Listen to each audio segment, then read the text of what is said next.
If you know the enemy and know yourself, you need not fear the result of 100 battles. Sun Tzu. Before swords clash and strategies unfold, the real battle begins within. Sun Tzu understood this over 2,500 years ago. And yet, most of us march into modern life, into relationships, careers, and crises, without truly understanding who we are or what we're up against. Knowing yourself isn't just about introspection. It's not about sitting quietly in a room and pondering your feelings. It's a disciplined act of psychological warfare, of exposing your patterns, fears, desires, and triggers. Why do you procrastinate when things get hard? Why do you crave validation from people who barely know you? Why do you sabotage what you say you want? To know yourself is to interrogate your impulses. It's understanding that your enemy may not wear a uniform or carry a weapon. It may show up as your doubt, laziness, or unresolved trauma. Sun Tzu's brilliance was in recognizing that enemies aren't always external. In many cases, the battlefield is the mind. Think about it. You can't out-strategize your boss, your competition, or even your partner if you don't know how you react under pressure. Are you impulsive or calculating? Do you freeze when confronted or lash out without thinking? Do you act out of insecurity or strength? Self-knowledge is more than awareness. It's a weapon. It allows you to act deliberately rather than react emotionally. When you know how your mind works, you can prevent the emotional responses that derail your progress. You stop fighting yourself before you fight the world. But there's another side to this equation: knowing your enemy. In the ancient world, this meant understanding the terrain, the morale of opposing troops, their supply lines, and their weaknesses. Today, it means something even more subtle. Who or what are you really fighting? Maybe it's a system designed to keep you in fear. Maybe it's a toxic dynamic at work or at home.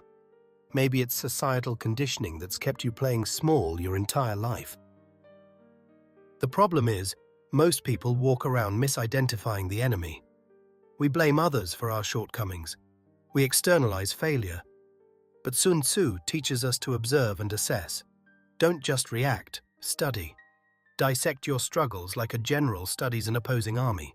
If your enemy is your own tendency to quit too early, study the pattern. When does it happen? What triggers it? If your enemy is fear of rejection, ask yourself where it started. Who told you you weren't enough? This isn't just self-help talk. It's real-time warfare, fought daily through decisions, habits, and mindset. When you fight the same battle repeatedly, you become desensitized to its triggers. That's the point where true mastery begins, when you can respond, not react. And there's another layer here: perception. Sun Tzu believed deception was key to victory. All warfare is based on deception, he wrote. So how many of us are deceiving ourselves? We say we want success, but our actions contradict our words. We say we want peace, but we chase drama. We say we're fine, but deep down, we're exhausted. To win the war, you must stop lying to yourself. Deception doesn't only come from others, it comes from within. When we deceive ourselves, we lose control of our path. It's easy to convince ourselves that everything is fine when it isn't.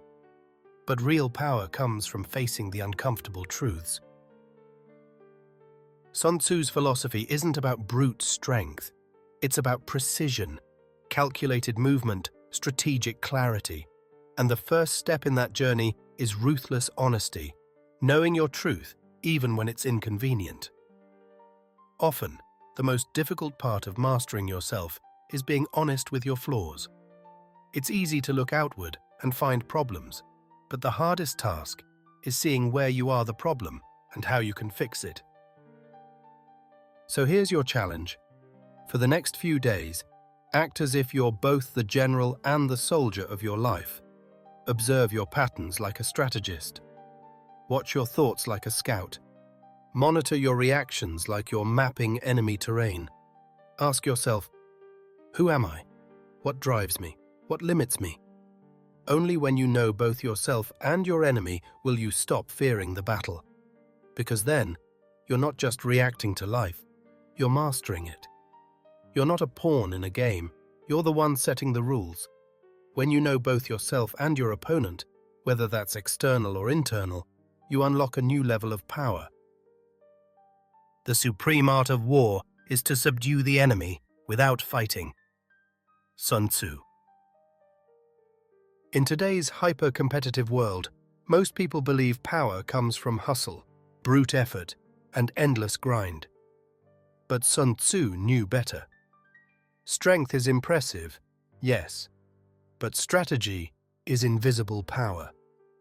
The quiet force that wins wars before they're ever fought. Imagine two warriors. One is massive, armored, and confident. The other is lean, quiet, and observant. The first swings hard. The second waits, calculates, strikes once, and wins. That's strategy. It doesn't shout, it listens. It doesn't rush, it waits for the right moment. Strategic thinking is the ability to control the pace of life, to move only when the time is right. It's not about beating someone at their own game, it's about creating your own game and controlling the rules.